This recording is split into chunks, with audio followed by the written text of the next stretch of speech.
Informasi lainnya, Saudara, anggota Komisi 1 DPR fraksi Demokrat Rizky Natakusumah membantah terkait namanya disebut di pesan suara yang diduga dilakukan oleh Kades di Pandeglang yang mengancam warga yang berbeda pilihan caleg.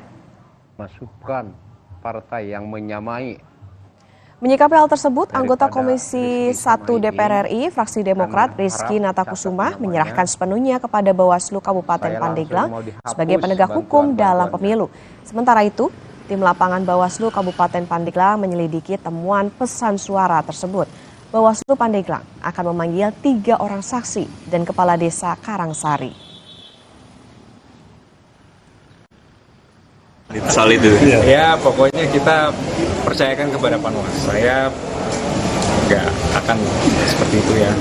Yang pasti ini kita percayakan semuanya kepada Panwas untuk bisa mengusut apa yang terjadi di lapangan. Tapi yang saya belum dengar itu apakah asli atau tidak dan lain sebagainya. Tapi yang pasti nanti Panwas atau Bawaslu akan bisa berproses.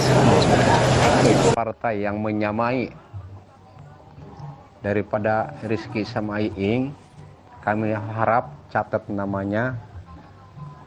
Saya langsung mau sebuah pesan suara yang diduga milik seorang kepala desa di Kabupaten Pandeglang, Banten viral di media sosial. Bawaslu pun bergerak mengusut pesan suara yang diduga berisi ancaman penghapusan bantuan sosial ini.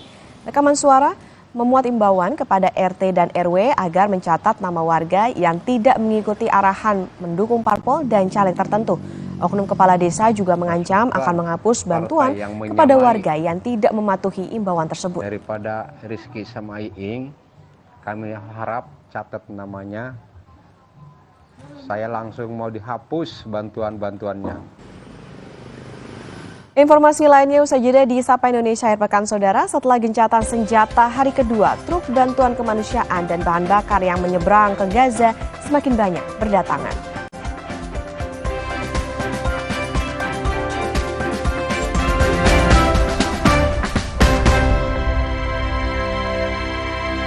Mineral 100% bebas BPA.